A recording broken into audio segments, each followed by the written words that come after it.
Hey, everybody. Thanks so much for joining us today. I'm Christy Price. I'm here with Kenniqua Lewter, and Kenniqua is going to be showing us how to set up HoneyBook as a web designer. So Kenniqua joined us a little while ago and talked about kind of the mindset issues around what you need to have ready in your mind before you set up HoneyBook, some traps to be aware of, some pitfalls.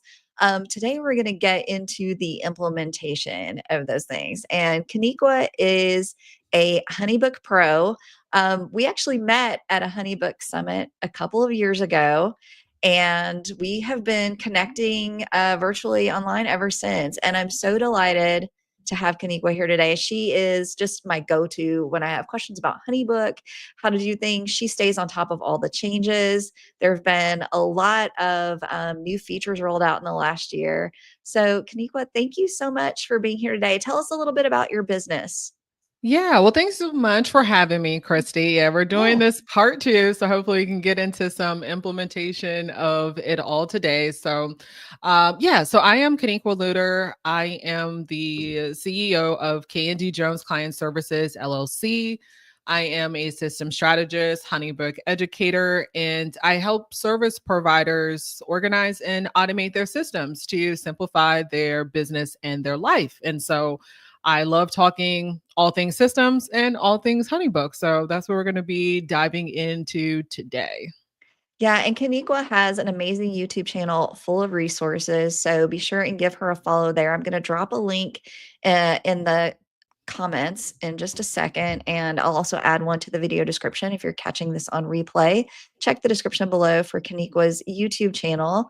And Kenniqua, do you want to go ahead and share your screen? Yeah, definitely. Great. So, matter of fact, I'll close out of this and let's go ahead and share. Perfect.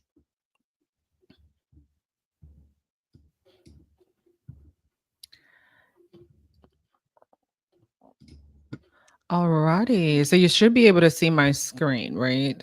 Yep. All Can right. see it. Awesome. Perfect. Awesome.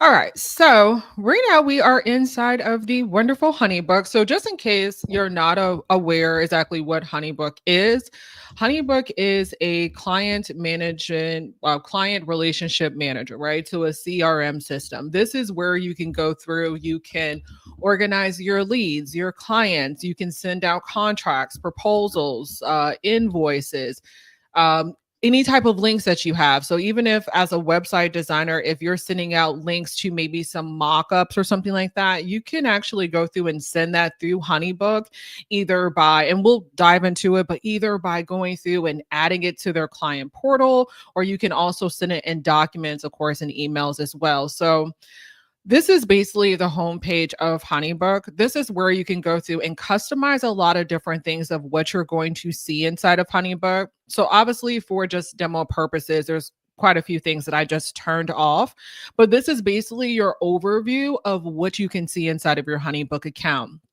If I were to go through and click customize, there are other fields that I can add here, like create invoices. I can start with payments, calendars, leads, unread messages, etc. So what I always advise my clients and people who are looking to get started with HoneyBook, because when you get here and it's like, okay, what do I do first when I get inside HoneyBook? Like someone told me that I need to use HoneyBook to organize my leads, but I'm not really too sure exactly where to get started. So this is basically the 5 steps process that I try to tell everyone to get started with HoneyBook. One of the first things is to go through and set up your company settings. Okay. So before you dive into anything else, go ahead and start setting up your company settings. So I'm going to take you a kind of brief overview of what that company settings look like. Okay. So you would go to your company settings, and this is where you would set up like your branding information. You can upload your logos, your branding fonts, your colors. This is where you can also go through and add in things like your different preferences. So as a website designer or service provider, there's different preferences like project types, which is one of my favorite fields, I would say, in company settings, where you can go through and you can customize the different types of projects that you're doing. So So let's say, for example, you're offering different things with your website design packages. So maybe you have websites that you do full website packages or custom website packages. And then maybe you have like another service where you have like done in a day. You can use project types as like your different service offerings if you want to. Like, let's say you have 3 to 5 different ones or something like that. You can break them up by project type. That way, when someone goes through and they go to your website, you have a HoneyBook contact form that is embedded on your website. They can then choose what they're interested in. That way, you know what they're interested in specifically, but then also, too, you can also set up automation on the back end and navigate them through your client journey dependent on the actual project type that they wanted. So that's always good. Yeah, and I want to just jump in and say, HoneyBook has completely reimagined how automations work in the past year. So if you had Yes. used them before, it's different now. It's like a visual automation system.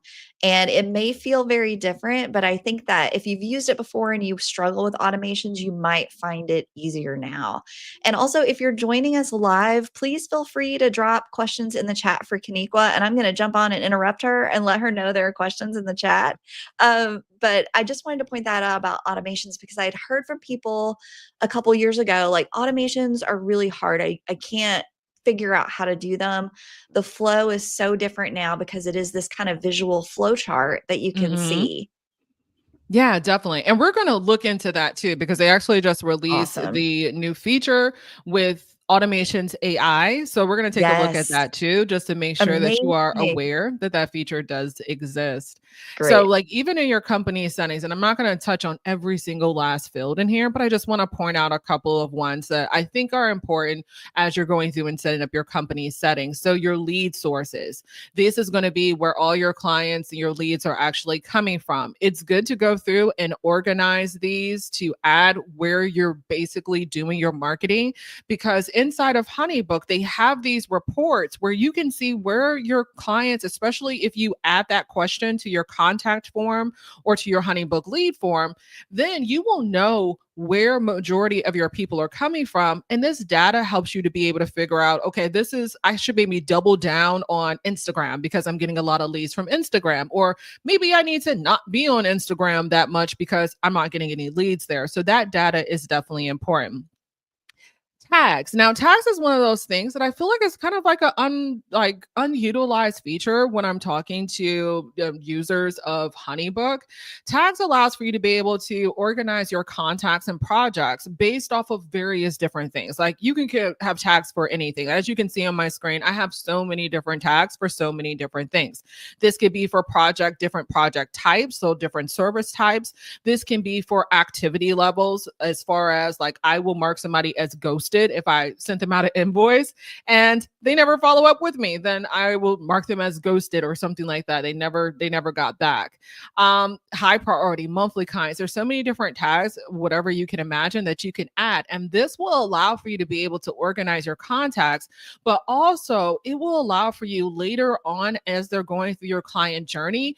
If you tag people based off of the things that they are interested in, or at least have worked with you before in the past, you can then go through, send out maybe a bulk email, even using HoneyBook, to people who are tagged with that particular thing. So, like if you had website projects like custom website design and you have them tagged that way, all the people that have that same tag, you can send them out an email to, maybe you're having a special offer or promotion. You can send one lump email to all of those people with those particular tags, which is pretty cool. So there's a lot of different preferences that you can definitely read over. Make sure that you check them. Anything that you need to edit, update, go ahead and do that.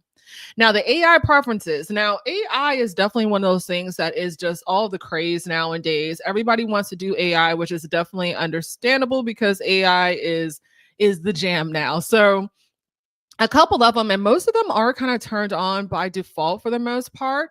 But some of my favorite AI features are definitely going to be my HoneyBook project recaps, because what happens is if you have this turned on, which is this one here, if you have it turned on, what happens is your AI, your HoneyBook AI will join your meeting. So let's say you're having a discovery call with a potential client and you have that meeting, the HoneyBook AI will jump into this meeting and then it'll take meeting notes for you on the back end. And then it will also put those meeting notes along with the transcript and even some action items. It will go through and it will put those inside of the client portal, which is pretty cool. Now, Kenniqua, does it also record the session or is it just collecting notes? So it's really just collecting notes. Okay, It's not recording the session. It got is it. transcribing, so it will give you the transcript, but it's not collecting. It's not No actually video. recording. Yeah. Okay, So I cool. still use my Zoom Yeah, for actually recording. got it. All right. Now, this is something that they did just come out here recently, which if you haven't already, definitely go ahead and dive into it. So the client portal inside of HoneyBook. So they've had a client portal for a while. However, they just now came out with the new view of the client portal, which looks something like this. So this is the portal login screen, and then this is the portal customized view, what it's going to look like in the inside. So when you click on customize, you can customize like your basic, the different colors, logos and stuff like that. But you also have your portal style. This portal style, the way they have elevated this portal style, if you don't already have like some type of client portal for your clients, like for them to access different tasks, like you can assign tasks to your clients, they can view all the files, they can see the payment, you can add additional like links and things like that. This is the way they have set this up and changed this view is awesome. So this is going to be perfect for you to be able to say, hey, this is your portal that you can go through and access a lot of the things that we have going on with your project. Okay. So you I'm can super customize excited it for and then that. use it. Yeah, I haven't gone in and customized this yet and set it up to send to clients, but this is a change that, like you said, they just rolled out recently, and I'm really, really excited to start using this. Yeah, definitely. It is nice. I do want to see this view because I like this view. So I would love to see this view on our side as the Yeah, providers. I would like to yes. see this view every time I log into a client portal that it looks like this, but Mhm, it's great that they have enhanced this to make it mhm. really user friendly for your clients on their view side. Yeah, The so if last you're thing in watching company settings, I'm sorry, Christy. Oh, I was just gonna say, one thing that I plan to do is set myself up under another email address as a client so I can go in and play with that and see exactly what it looks like on both sides. So if you're trying out that client portal and you want to see what your clients are seeing and like experience it from the other side, how the emails work, make yourself your client and run yourself through the whole project so you can see that. Yeah, absolutely. And I recommend everybody do that. Not even just like, even when you're testing your automations, it's always good. Like when we get to automations, it's always good to be able to go through and test. And what better person to test on than for yourself? So, yeah, Exactly. definitely create a project for yourself with a different email address. That's going to be Mhm. helpful. The last thing in company settings is going to be just going through these different integrations. These are integrations that HoneyBook has that's natively connected basically inside of HoneyBook. So like if you're using something, maybe you even had a different CRM in the past, you can import that. You can import a spreadsheet. Definitely going through and connecting your email. So this one I would say is one of the most important things that you should do as far as your settings is connecting your email, because Yes. otherwise your email is going to show that it's coming from like HoneyBook, and then your Yep. clients are not going to recognize it and they may not open your emails, or it may end up in spam. Yep. So definitely go through, connect your email address, one of the most important integrations you need to do. But there's other things like Zoom. So if you're doing meetings, adding Zoom to it. If you're Mhm. adding something like maybe you do Slack or QuickBooks, add those things. Like we have Asana, which is, they have it on here as a native connection, but you actually do have to connect it through Zapier. But you can go through, if you're using something to go through and manage a project like like Asana, like Monday, like Trello or whatever. You can go through, let's say, for example, somebody books your website design service or whatever service that you offer. You can have it triggered that when a service is booked, that it can automatically go through and create you a Asana board or a Trello board or do a duplicate of a board that you already have. So you can definitely go through and streamline your process here. So do the company settings and then start diving into the rest of your setup. Okay.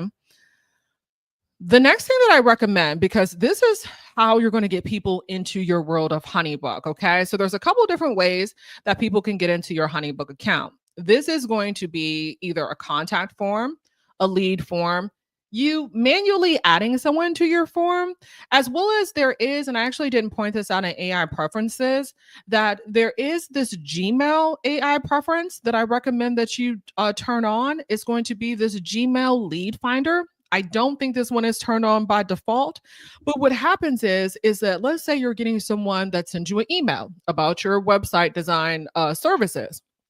They're not in your HoneyBook account. They didn't go and submit anything from a form. But if they actually, if Gmail's AI reads it as that, oh, this is possibly a project, or this is possibly someone asking for services, it's going to go through and send it to your HoneyBook account as, hey, this is a potential client. Maybe you should look at it and add it to your HoneyBook account, which is pretty cool, because there has been times where I have gone through and an email came through and it like landed in spam or something like that, or it landed in a different folder and I didn't even see it, but it came up in my HoneyBook account. And I'm like, oh crap. You know what I'm saying? That was actually, and I'll see it like a day or two later. And I'm like, oh crap, that was actually a lead. And I was able to go through, because of HoneyBook, I was able to go through and land the client, because otherwise I would have totally just missed the email. So I'm going to go turn that on right now. Turning it on right now. Turn it on is going to definitely help, because you never know, especially if you've been operating without a CRM, you know, before, and you're just now kind of getting your people acclimated to going on your website, submitting a contact form. I definitely think that's going to be helpful, because there are going to be still leads coming to your email. The next thing is to do a contact form. Okay, so have a contact form that you'll add to your website. So this is going to be, so your contact form, to kind of tell you the difference, because like I said, they can come to you from a contact form or even like a lead form to get into your HoneyBook account. So a contact form is basically something that, of course, you're getting inquiries, you can embed it into your website, but it's really just for retrieving contact information, mostly inquiry type of information, right? Versus a lead form is something where they can go through and take action. So let's say, for example, you have a website design VIP day, right? They don't need to have a discovery call with you. They can literally just go to your website and just pay for the service. In that case, you can create a HoneyBook lead form. And a lead form, you can put all the details about the service. You can include an invoice and pay screen, and they can literally just book it right then and there. So you can retrieve all the contact information, plus they can go ahead and pay and book. Versus a contact form, again, it's just inquiry information. They can't take any other action but to submit the inquiry. Okay. So most people, when they're starting out, they do need to at least have a contact form that they can embed onto their website. And HoneyBook makes it easy to actually go through and set up a contact form. A lot of the basic fields are already available for you. So if you go to create new and you go to contact form, and you can have several different contact forms. So maybe you're using them for different reasons. You can always embed it on your website, or that also too, there will be a link that, so maybe if you have another contact form and you just want to link it somewhere else, then you can do that too. I always recommend that you go through and name your contact form, just because you may have different contact forms. Now, when you're starting out, one is just going to be the best way to go. Just do one. And then if you need others for different reasons, then definitely do that. So like I've had one, so an example of when I have used multiple ones, like let's say I'm running some type of promotion, then I might have, hey, I'm running this promotion, submit this inquiry on this form. And that means that form is dedicated to only that promotion. And I might share that promotion, that form internally, well, I guess externally, but I would send it privately. So it might be through my email list, or maybe I might have it linked somewhere on my website, but it's not like a main form on my website. So hopefully that makes sense. That makes total sense. Yeah. I think Yeah, that's so it's so various smart. reasons that you can Yeah. do it. But if you're starting out, let's not complicate it because it can get complicated. So let's not. Yeah. Okay. All right. So your contact form, like I said, most of the options here are already filled out. So like your name, email address, phone number, project date. So all of this is good. You can simply just go through and just hover over the fields that you don't need. So let's say address, you don't need it. You can go through and simply hit this trash can and it will delete that question. If you want to add a question, you can simply just hover over the part where you're ready to go through and add a question and just hit the plus sign, and you'll be prompted with different formats for your question. So, like if you have two fields, short form, maybe multiple choice, you can sit there and just choose which one you want and then just type in your question. There's also this settings gear that allows for you to be able to go through. Let's say you changed your mind and maybe you need to change the type. You can also do that inside your company settings. So this is why company settings, I always recommend doing this first, is because there's also a section in your company settings where you can have these fields, custom fields. If you have a custom field in your company settings, you can pull those custom fields into your actual like contact forms and lead forms as well. So like this location is a custom field that's inside of HoneyBook, but I can also include other ones that I may need additional information for that I want to include and that I actually want it linked somewhere inside of the project. And then you can always change your responses here, right? Another thing you'll notice, like project date. So as far as being linked, project date, you'll notice that it has this like little double circles here. These double circles are just letting you know that this particular question is linked inside of the profile. Now, when we talked about before about project types inside your company settings, this is where you can get good use case for this. So with this particular one, it already has this question that is linked to project type inside of the contact form. So like it says, what type of project are you looking for? And when we do this down arrow, it's actually just pulling up my services that I have, like HoneyBook Full Setup, System Strategy, Audits. It's pulling up the services that I have. So it will allow for me to, when someone goes through, they submit the inquiry, I will know what service that they are looking for. And you can then either do a couple of things from this particular contact form. You can then have the contact form as a whole create an automation for next steps. So let's say, for example, you have your website design projects or whatever other services that you offer, and someone submits an inquiry, and everyone that you encounter basically goes through the same steps, right? Everyone has to do a discovery call.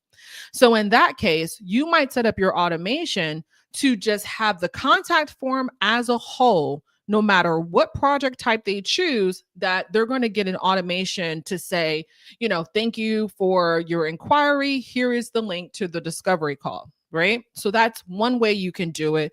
Take something off of your plate. You have that automation set in place. And of course, you can continue to build it out from there. But what's cool about project types is if you put in the project types, the different types of services that you offer. So I don't necessarily mean to kind of keep this really clean inside of HoneyBook, is that I don't mean different plans. So like if let's say I have HoneyBook Full Setup, but then there's like a silver plan and a gold plan. I don't necessarily mean put each and every different plan. I mean the overall arching type of the service that you're offering, because if you start to add in different plans and all the other type of stuff, you're going to confuse your people because they might not even know what plan they want, right? But they do know that they want website custom service, right? So I wouldn't get so granular inside of the plans. I would just put the overarching project type. But when it comes to automation and to be able to streamline your process even more here, is that you're able to go through and redirect people based off of their project type.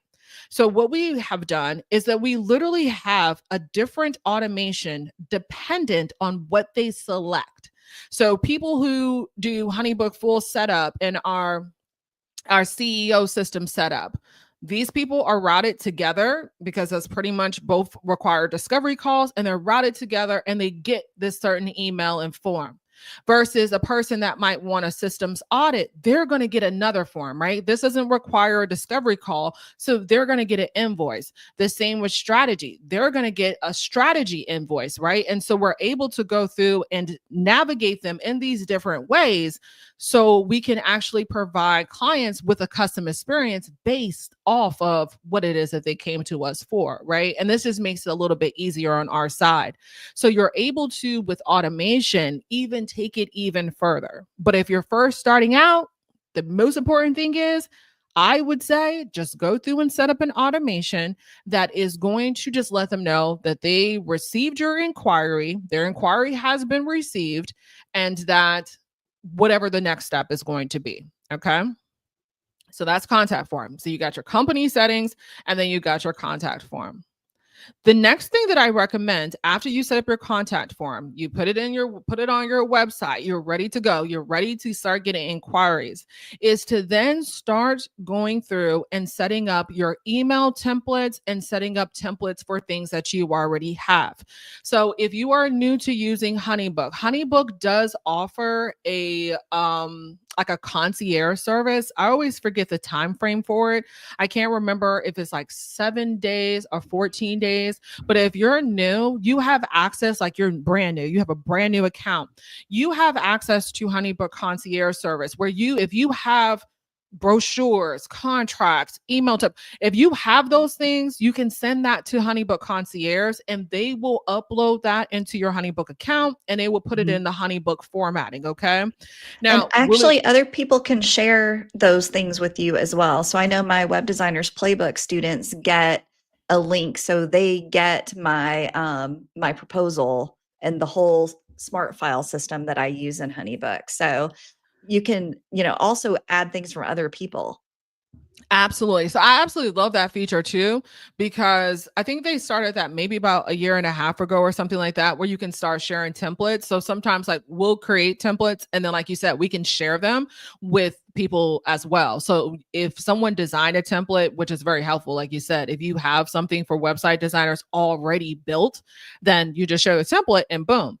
Now, there is a template library that you can do. So like if you don't have anything at this point in time, there is a template gallery that HoneyBook does offer where you can go through, like you see, it's 143 templates in this portion of it. It is broken down. If you want to kind of narrow it down, there are different filters for the type of form that you're looking for. So these are called HoneyBook Smart Files. So HoneyBook Smart Files allow for you to be able to go through and combine different actions in one. So that means that you can combine sending out a contract, an invoice, a scheduler, all in one form. So before, when I was using HoneyBook, I've been using HoneyBook about 5-6 years now, but prior to that, I was going through and I was piecing a lot of things together. Like I was having stuff in Google Drive, Acuity scheduler, payments over there. But after using HoneyBook, I can combine everything, of course, in one place. But it's also so much better when you can then combine everything into one document as well. So I can send out a proposal to a client. It has my services that's mapped out. They can literally sign the contract, pay the deposit or pay for the service, and schedule their kickoff session all in one document. I don't have to worry about, okay, they signed the contract. Now I have to go through and send the form. Now I have to go through and do this. No, I don't have to do that. It's all in one form. They hit submit.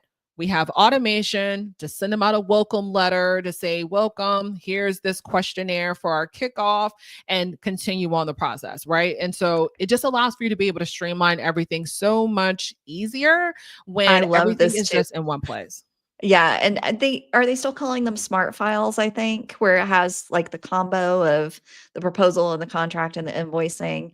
Yes. And Mhm. it, yeah, so if you're coming from another CRM tool, sometimes they do this, sometimes they don't.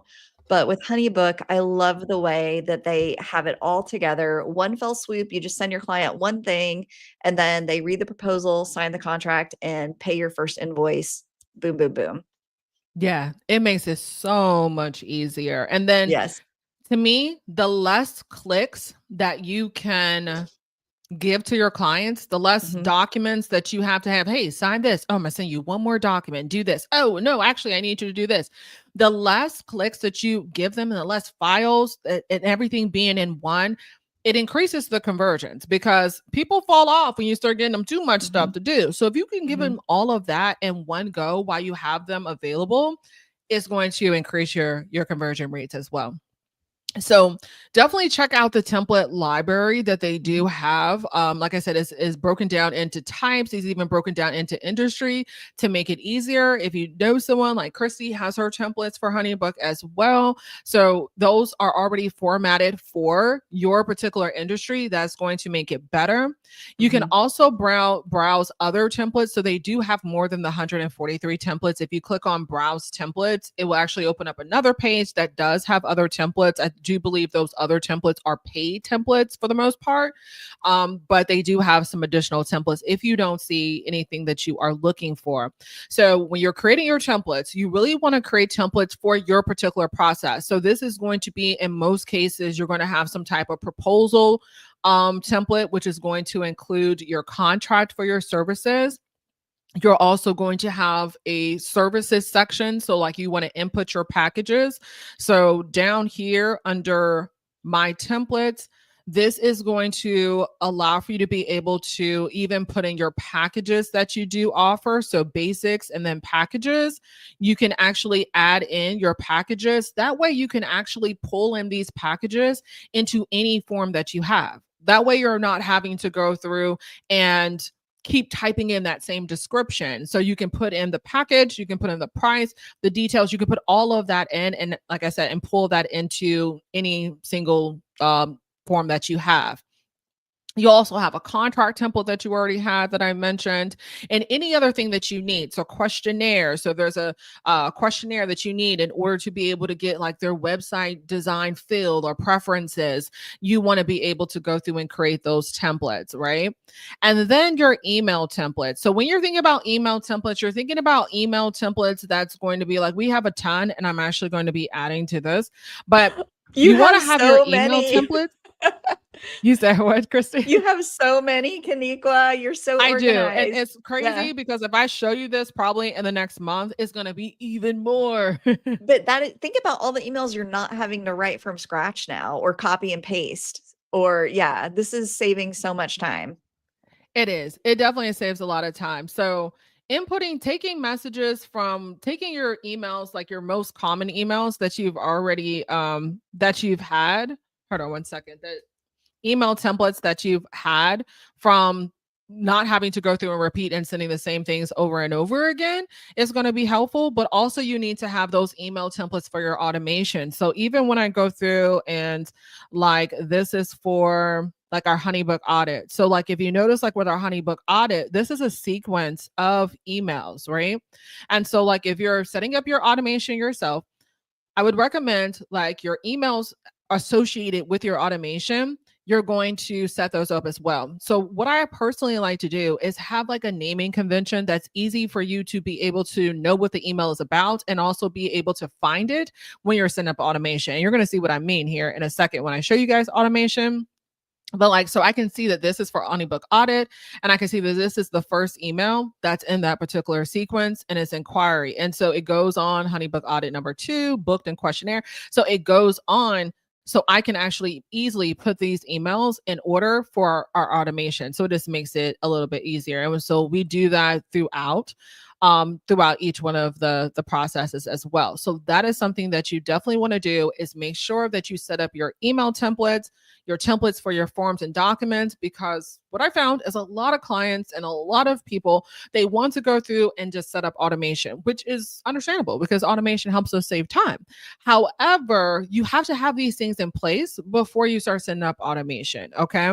So after you go through, so you got your company settings down pat, you got your contact form on your website, and now you've gone through, you've done your emails, you got your files and stuff. Now you actually, if you wanted to, and actually I'm gonna show you one other thing before even diving into automation in case you need it, which you might, is going to be your scheduler. So if you do discovery calls, you do client meetings, you do anything like that, is that you can set up HoneyBook schedulers. So before I was going through, and like I said, I was using Acuity at the time. And so I was having Acuity using outside place. Now, if you are, just to kind of preference this too, if now with HoneyBook, they do have the Acuity ad integration, and they do have the Calendly integration. So if you're just married to Acuity or Calendly, you can actually go through and just continue to use those, integrate them with your HoneyBook account. And now you can actually still set up automations based off of your Acuity bookings and your Calendly bookings. But if you're not just married to them, I would just use everything inside of HoneyBook, because they have a great scheduler that is available too. So that would save you on a subscription. If you are paying for those other services, you can cancel those because you can just use the HoneyBook scheduler. So I have different schedulers for different things. And the beauty of it is that you can go through and create multiple schedulers. But this would be perfect if you were doing, like I said, discovery calls, client meetings. Maybe you're doing like client review sessions for after you do your projects. And so all you have to do is just go through. I'm just going to do this one. Let's do test. And then you just go through and you just name it. You're going to select the session type, which is great. So most of the time we do video, and you can do Zoom, Google, other. So I do Zoom because I do have the integration with my Zoom. It's going to automatically create my Zoom link. So I'm not having to go through and separately send out a Zoom link. No, this is all going to be handled for you inside of your HoneyBook account. So you don't have to worry about any of that. You want to make sure your time zone and everything's correct, your duration for your meeting, the interval, so minutes, hours, whatever it's going to be, your date range. So sometimes what I find is this is a question that I get. So I guess I want to address it here. As far as the date range, by default, it is set to indefinitely, meaning forever. Now, it just depends on maybe your business, your goals, your needs, how your schedule works. I never set mine on indefinitely. Me either. I may want to take a vacation at some point. Yeah, exactly. So like if you set it on indefinitely, that means I can book a meeting on your calendar next August of 2027, right? Mhm. I can set it, and you don't even know what you're doing in August of 2027, you know? Yep. And so I don't do indefinitely. So I either do a rolling window. So actually, I used to do the rolling window of like 3 months. But now what I start doing is I started using a fixed date range, because now we're getting back into school. My schedule's changing a little bit. And so now what I've done is just put an end date where I'm actually reviewing my schedule. So like I've done the end date all the way until December. And then I know that, okay, the dates that I have on my calendar, this is when I'm going to be available. Can this change? It can. But for the most part, I went through my calendar for December. I know what days I want to take off. And so that way I don't have to worry about somebody booking and then I'm have to go through and like, hey, actually, I'm not going to be available. Smart. Yeah. So smart. So that's what I like. That's what I do, but you can decide to do it. This one here. So use session meeting date as the project date. So this one right here is, and this is always one of these buttons, but so I guess I want to explain it, but I don't feel like in most cases you need to turn this on. It has it here that you can benefit from automations, interactive fields, reports, and more. So it is actually really good for interactive fields. So like your smart fields inside of HoneyBook. So let's say, for example, with automation in HoneyBook, you can go through and you can add in personal touches. Like sometimes people don't want to use automation because they feel like it's not personal. But with HoneyBook, they do have smart fields where it can enter your client's name in email templates. It can enter it, and maybe I should show you guys that, but I'll show you in a second. But you can enter it into email templates. You can add the project date into your files or something like that. So that may be important to you. So if that is, turning this on is something that you can do. Just understand this one thing, that if you do turn this on, what happens is it on your calendar, it shows as like a duplicate event. So like you'll have the same event beside each other. Okay. So sometimes that alarms people. Are like, why do I have two things back to back, like beside each other on the calendar? is because you turned this on. So does it hurt anything? No, it doesn't. If you're going to use it for interactive fields, I feel like it's a really good thing to turn on. It says that you can also benefit from automation for this, which you can, but you don't need to turn this on to benefit from automation from project dates. So if your sole reason for turning it on is just for automation, then turn it off, because you can still use automation without having this turned on. And then you can just put everything about your project, if there's any details, and then set your hours, okay? Then go through and set your hours. So just like, so for example, we have, so maybe you're available Monday, you're not available Tuesday and Thursday, so you're only available Monday, Wednesday, Friday, you have your hours. Let's say you also too, you're available, let's just say Saturday. You can even copy, so beside this time, you can copy time, and it's going to bring up the day, and you would just choose the date that you want to copy it to. So I'm just going to choose Saturday. And then if I don't have my scroll, where's my scroll? Okay. So we're going to choose Saturday, and then we're going to hit apply, and then it automatically applies it to Saturday. So you don't have to actually go through and type in each one. You can actually go through and just copy it if you need to. If you have lunch breaks, like I take lunch breaks, you can hit the plus sign, and then you can actually build in your breaks. So let's say we have 9 to 5. So maybe we'll do 9 to 1. And then we'll just do a lunch break between 2. So between 1 and that PM. So we have 9 to 1, and then we have 2 to 5. So now I have a built-in lunch break where no one can actually book a session with me. You can also do this override date. So this is actually something that they recently added in. You can do an override date. So let's say, for example, on Friday, we have 9 to 1 and then 2 to 5. But let's say for this Friday, we actually just want to do 10 a.m. to 2 p.m. It's going to override this date on my calendar. So even though this is the norm for the calendar, on this particular, I did Saturday, but this is going to be Friday, August 15th. This particular Friday is going to be 10 to 2. So you can do that as well. Make sure you turn on your buffers, because this is going to help you with your time so much, because you don't want to have back-to-back meetings, right? You want to put yourself a little bit of time in between. So I like to do 30 minutes after, but you can do time, 15 minutes. You could do an hour in between. You can do that. Turn on your minimum notices. Your minimum notices means that I need a day. So I typically just do a day for you to go through and book the meeting. If you don't turn this on, that means that literally it's 12:43 right now. That means at 1 o'clock, if someone wanted to jump on my calendar, they can jump on my calendar. I'm like, oh crap, I got a meeting in 10 minutes, So go ahead and turn that on.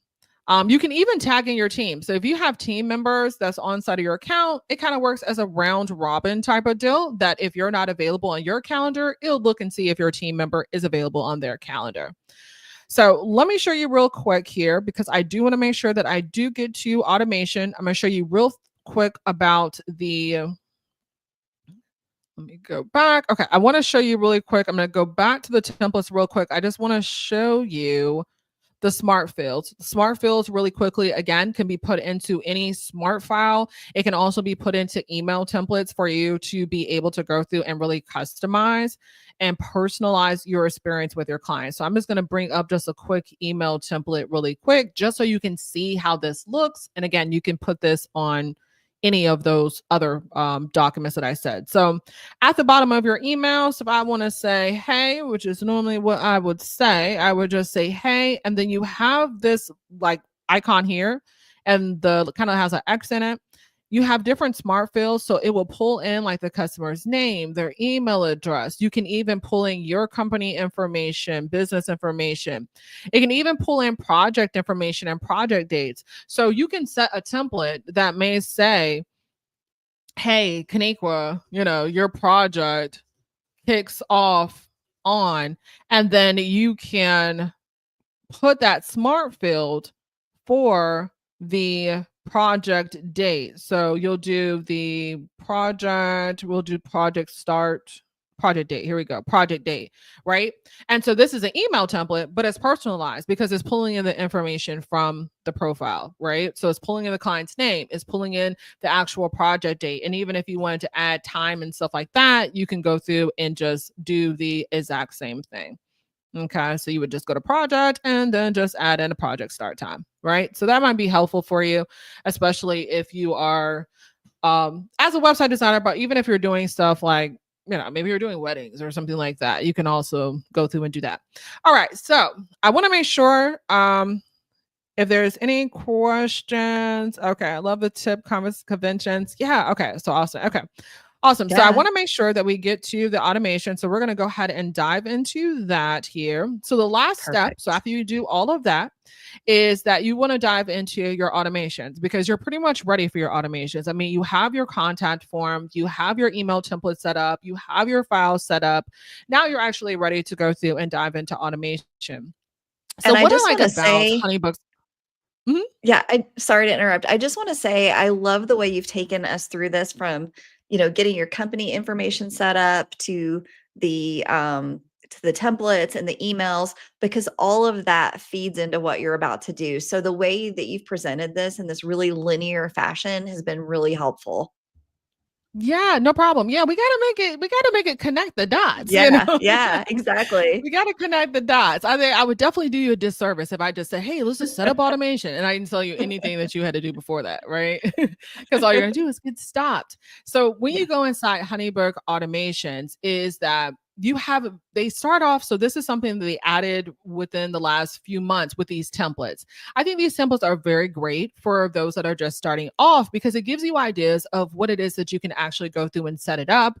It's pretty much set up for you in order. You just kind of got to fill in your spot. So like they have like these are all of them, but they have like capture new business. So it gives you ideas of maybe you're doing a service contract and invoice, so you're doing a lead questionnaire, maybe for booking clients, invoice contract. So it has these different ideas. I think that it's great that if you're not necessarily know how to go through and set up an automation or you're just trying to set up something simple, I think that it is great to go through and just start from a template and just continue to add on from there.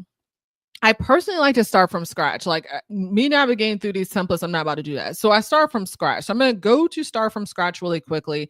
And I just want to show you some of the possibilities of what you can do inside of HoneyBook with your business. And I think once you kind of start setting up automation, you're going to really really love it and you're just going to start setting up more and more and more.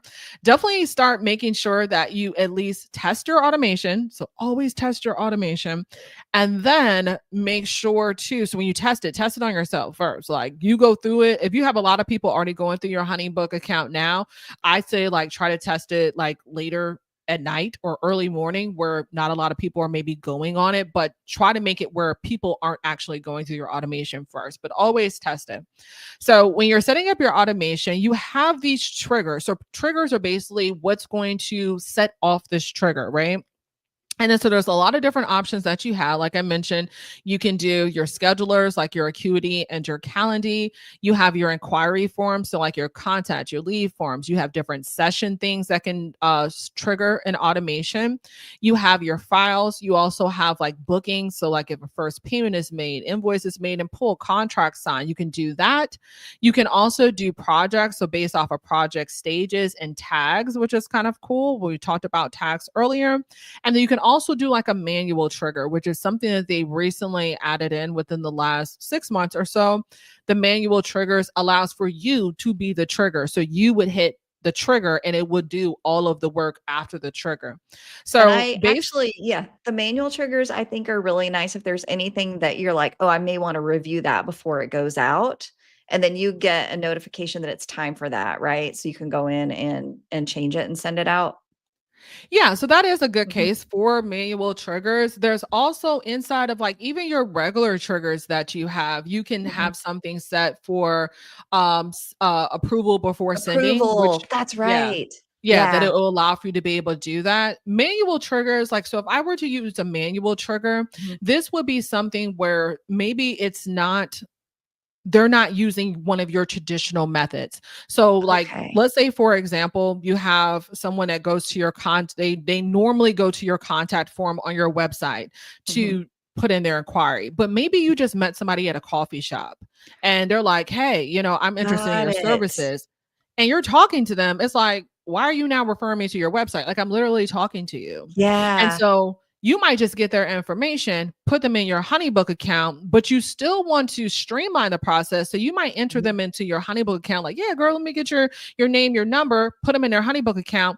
And if you have a manual trigger set up, you can hit that manual trigger and it would still do all the things that it would have done if you have it set up, if it would have done if they would have went to your contact form. Amazing. Okay. That is a perfect use case. Love it. Yeah. So we're going to set up one really quickly from your contact form because we went over contact form. So that's what we'll do. And I feel like this is the best case, right? So you have your contact form submitted. So this means someone went to your website, they submitted a contact form, right? Now you have an option here to decide on if it's going to be for any project type. So remember we talked about contact types and company settings, or it's going to be for a particular project type. So if I were to go to particular, I can go through and I can see all of the ones that I have, but just for sake of demos, I'm just going to say any of them just for the sake of the example. So let's just say all of them. Okay. So the next thing you're going to do is you're going to hit this plus sign and you're going to get some different options. You're going to get an option for action, weight, or condition. So basically what we want to do is we want to think about, and what we like to do with our clients is to think about, we always have them map out their client journey. It's very hard to go through, in my opinion, to set up automation if you don't know where your people are going. You don't know what you want to happen. So just trying to think of it on the fly is a lot more difficult. So that's why all of the stages that we talked about before are all going to lead you here. And so your action is going to be, okay, after they submit the contact form, what do I want to happen next? Do I need a wait period? Do I need an action to happen? So in most cases, you're going to do an action. Now, there's different actions that will pull up, and these are different things that you can do. So like you can add them to your Flowdesk because they have the Flowdesk integration. You can create an email draft. You can send an email. You can send an email with a file. You can create a task for yourself. You can move them in the pipeline. You can even add tags to projects. So one thing that I do, and that wouldn't be necessarily in this particular example because we have all of the different project types, but I like to add a tag to the project, and I tag them based off of what it is that this automation is for. So if they did HoneyBook Audit, I tag them automatically with HoneyBook Audit. So I'm not having to go through and then manually add the tag later. I have my automation go ahead and add the tag for me off jump. But for this one, let's say we're going to go ahead and we're going to send a file with an email. So you do send a file with an email. Maybe there's some type of like questionnaire or something like that you need to go through and send to them. So the next step is going to be, it's going to ask you the file template. What's the file template that you want to use? That's why it's important to go through and set up the file template, because you need to be able to pull in that file template. So let's just say, for example, and I want to make sure we got to be on time. Hold on one second. I'm just going to choose. I'm just going to choose one. Okay, I'm going to choose one. So then it's going to ask you next, well, what email actually goes with that? Mm-hmm. So when I was telling you guys before about the email templates and kind of having, your automation in a certain type of order, especially for the email templates that are in, because you notice that how they're kind of disorganized, except for the ones that I have in the naming conventions that I know are going to be inside of an actual one. So I can literally see here, I can see these in order. So this helps me when I'm going through and I'm building it out versus like, oh my goodness, what's that second email that's supposed to go with this automation? When I use the naming conventions, I can easily see it. So I'm just going to pull this one. So now you have your automation set up. For most people, this is good. This is good to just send out that file or send out that email. Thank you for inquiring about my services, and boom. If you can get to this part, this is great, because most people, when they inquire about your services, most people choose the person that actually answers first, right? So this is going to be perfect. And then you can continue to go through and build this out now. One of my favorite features really quickly with HoneyBook is now their conditional logic. So their conditional logic gives you basically it checks for a scenario of what happens if it is met or not met. So with this particular one here, I went through and I sent out this one for the example. It was a proposal with a contract. So basically I can say, okay, I need this to I need you to check and see if this file was completed. And I'm going to check it in 3 days. So basically what it's saying is it's going to check and see if this was done in 3 days. I can build out this yes path to do this if if it is a yes, and to do this if it's a no. So this allows for me to say, okay, I need some follow-up emails set up here because they still haven't actually completed my contract or my invoice, right? This allows for me to be able to follow up on the back end without me having to manually follow up. I love Or, this so much. This is like yeah, key because otherwise you're like, wait, did they send that? Did they fill it out? Let me go look. Oh, no, they didn't. I need to send them a reminder. And you can just do all that here. It's awesome. absolutely, Mhm, absolutely. And even on your yes column, right? Your yes side. So mhm, they went through, they did your invoice. Now you're going to automatically have that trigger for them mhm. to get their welcome email, right? To get Yes. them welcome packet to say thank you for booking, right? They can book Yeah. literally at 2 a.m. in the morning and they automatically get this. And now they feel like, oh crap, you know what I'm saying? Like this was nice. They don't feel bad for like, oh my goodness, I paid $2,000-3,000 and I didn't hear for this person for, they Yes. get nervous. People start making Right. paying money and And it's like, why with didn't no she email me response. back? And it's like, It's hold been on, let me 5 get minutes. that payment. So that's important. So that gives you just a quick overview of how you can.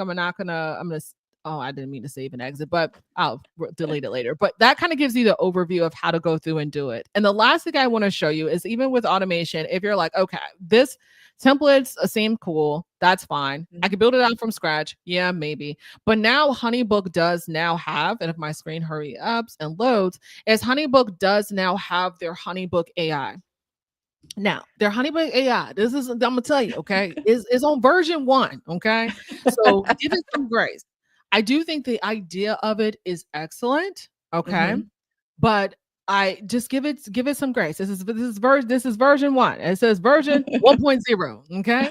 So it is definitely something that I think will help. I do think that you do have to be very specific in what you are asking it.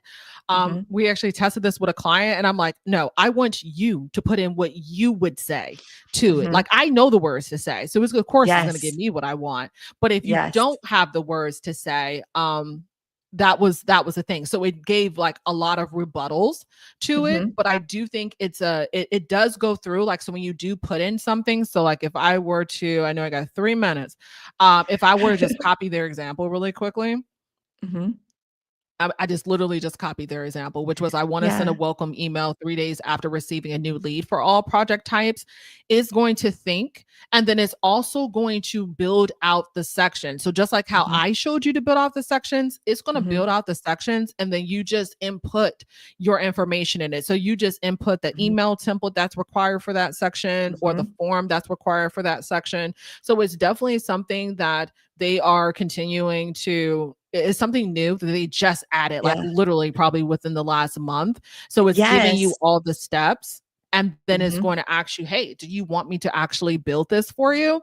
And then Mhm. you can just go through and say yes, and then it will build it for you, and you have Yes. to go through and just add in the required documents, of course, Yeah. and then activate it, and then you have yourself a good automation. Yeah. And don't be afraid to use it too, because you can edit what it comes up with. So if you go through these steps and you save it and you're like, oh, wait, I need to add another step here, or it didn't quite understand this, you can edit it after it creates it. So don't be afraid to play around with it and see what you get.